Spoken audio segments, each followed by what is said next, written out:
Hello friends, welcome to my channel.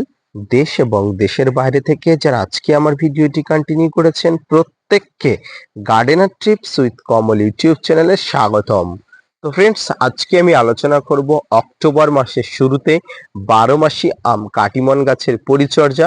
এই সময় আপনার ছাদ বাগানে আম গাছের কি কি ধরনের পরিচর্যা করবেন, কি কিভাবে পরিচর্যা করলে আপনার 12 মাসি আম কাটিমন গাছের প্রচুর পরিমাণ ফলন পাবেন, পাশাপাশি ছোট আম গাছগুলোকে কি কিভাবে বৃদ্ধি করার জন্য সার প্রয়োগ করবেন, সবকিছু নিয়ে থাকছে ছোট্ট এই ভিডিওটি। মনোযোগ সহকারে ধৈর্য নিয়ে দেখতে থাকুন।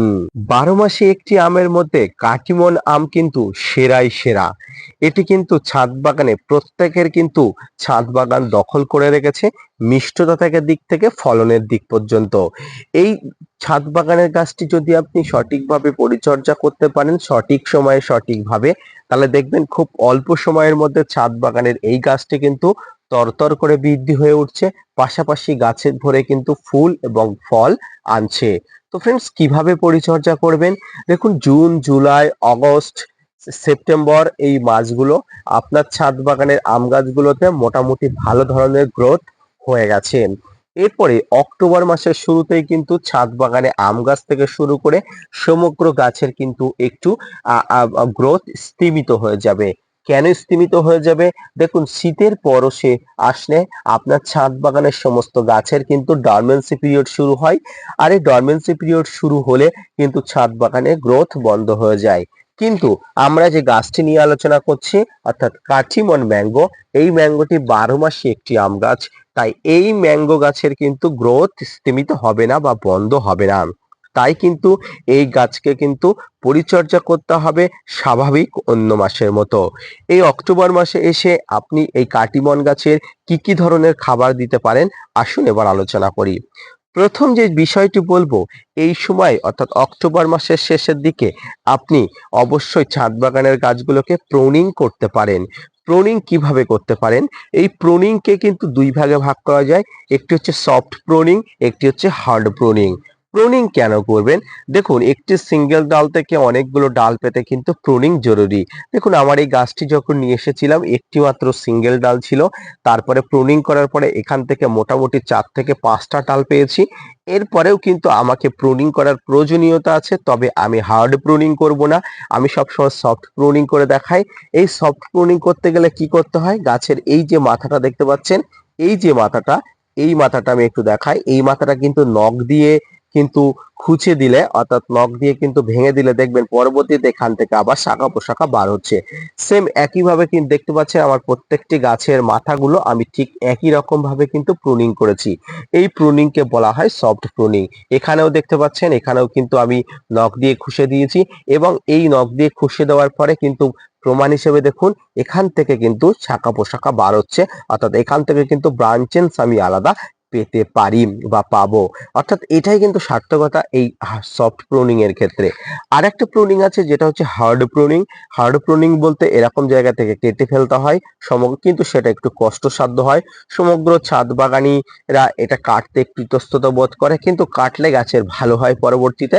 তো আমি এক্ষেত্রে না কেটে কিন্তু নখ দিয়ে খুশে দেওয়ার পরেও কিন্তু একটা ভালো ধরনের ফলাফল পেতে যাচ্ছি, এটা কিন্তু বুঝতে পারছি। এবার আসি এই সময় খাবার। দেখুন, প্রথমেই বলেছি সারা বছর পরিচর্যা করতে হয়, তাই কিন্তু অক্টোবর মাসে এসেও কিন্তু আপনার আম গাছে কিন্তু খাবার দিতে হবে। কি কি খাবার দেবেন, আসুন এবার আলোচনা করি।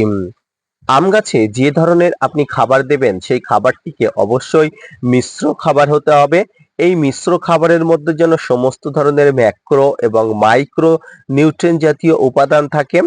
সমগ্র ছাদ বাগানীদের জন্য আমি বলবো, আপনার এই ধরনের টবের মাটিতে আপনার টবের মাটি এবং গাছের উচ্চতা, গাছের বয়স এবং টবের আয়তন অনুযায়ী আপনাকে খাবার দিতে হবে।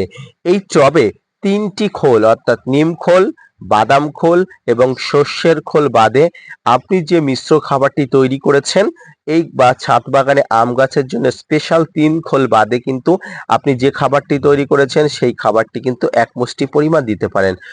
এর মধ্যে অবশ্যই শিংকুচি, হাড় গুঁড়ো, বা বিভিন্ন ধরনের কম্পোস্ট, এসওপি, এর মধ্যে যে ধরনের বাড়িতে ধরনের বিভিন্ন কম্পোস্ট, আলুর খোসা পচা, এই ধরনের খাবারগুলো কিন্তু দিতে পারেন। তবে এই ক্ষেত্রে আমি বলবো, অনেকে বলেন নিমখোল দিলে কিন্তু টবের মাটিতে অনেক ধরনের সমস্যা হয়।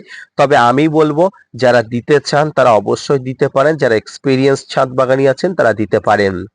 এর পাশাপাশি আপনারা যখন খাবার দেবেন, মাটিটা খুশিয়ে দিয়ে কিন্তু টবের মাটিতে খাবার দিয়ে মাটিতে জল দিয়ে দেবেন। যদি মাটি ভিজা ভিজা থাকে তাহলে কোনোভাবেই জল দেওয়ার প্রয়োজনীয়তা নেই। আপনি যেমন ভাবে দেবেন শুধু মাটিটা খুশিয়ে দেবেন।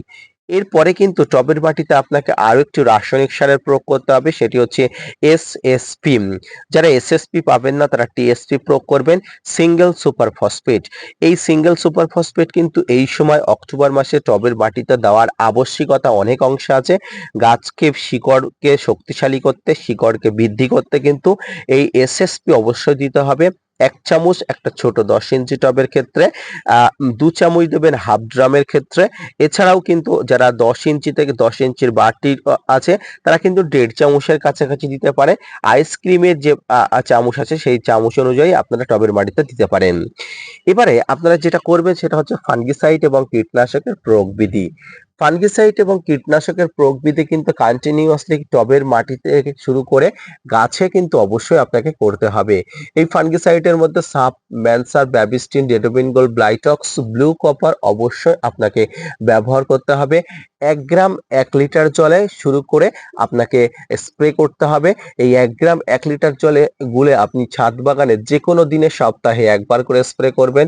পাশাপাশি এই সময় পাতা খাওয়া বিভিন্ন ধরনের পোকার আক্রমণ ঘটে, যদিও গাছে কচি পাতা নেই। কচি পাতা হলে কিন্তু গাছের পোকার উপদ্রবটা বেশি হয়।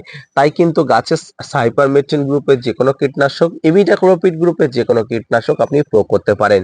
আপনার সুবিধা মতো আপনি ফাঙ্গিসাইড এবং কীটনাশক একসঙ্গে প্রয়োগ করতে পারেন। আপনার হাতে সময় থাকলে আপনি আলাদা আলাদা সময় একদিনে গ্যাপ দিয়ে আপনি কিন্তু প্রয়োগ করতে পারেন। ফ্রেন্ডস, এটা কিন্তু একটি কাটিমন আম, আর 12 মাসি আমের মধ্যে কিন্তু এটা সেরা একটি আম, সেটি আপনারা অবশ্যই জানেন। তো এইভাবে কিন্তু ছাদ বাগানে কাটিমন আম গাছের পরিচর্যা করতে হয়। আমার এই গাছটির বয়স মাত্র 1 বছর। তবে এক্ষেত্রে বলা যায় ছাদ বাগানে আম গাছগুলোতে ফুল নিতে গেলে মোটামুটি 2 বছরের বেশি বয়স হওয়া দরকার। কিন্তু এই কাটিমন আম গাছ যখন 3 বছরের বেশি বয়স হয়ে যায় তখন কিন্তু প্রচুর পরিমাণ ফলন দিতে সক্ষম হয়। যখন 2 বছর বয়স হবে অল্প পরিমাণ ফলন দেবে, কিন্তু যখন গাছটি 2 বছরের অধিক বা 3 বছরের কাছাকাছি বয়স হয়ে যাবে প্রচুর পরিমাণ ফলন দিতে পারে। এটি কিন্তু প্রমাণিত। অনেক ছাদ বাগানি কিন্তু এটি জানে, অনেক ছাদ বাগানি এর জন্য কিন্তু পরিচর্যা করে। অধৈর্য হবেন না, আপনি ছাদ বাগানি, আপনাকে পরিচর্যা করতে শিখতে হবে, ধৈর্য ধরতে শিখতে হবে। আপনি গাছ রোপণের সঙ্গে সঙ্গে কিন্তু ফলন পেতে চাইলে কিন্তু সেটি আশা বৃথা। ছাদ বাগানে কাটিমন গাছের পরিচর্যা সম্পর্কিত আজকের এই ভিডিওটি কেমন লাগলো অবশ্যই জানাবেন। পাশাপাশি gardener tips with Kamal YouTube চ্যানেলকে সাপোর্ট দিবেন। আপনাদের জন্য প্রতিনিয়ত তথ্য নিয়ে ভিডিও বানায়। আপনারা যদি মোটিভেট করেন, ভিডিও বানাতে আগ্রহী হই এবং নতুন নতুন ভিডিও বানাতে উৎসাহী হই। দেখা হচ্ছে পরবর্তীতে নতুন কোনো ভিডিও নিয়ে, নতুন কোনো তথ্য নিয়ে। ততক্ষণ সঙ্গে থাকবেন। ধন্যবাদ।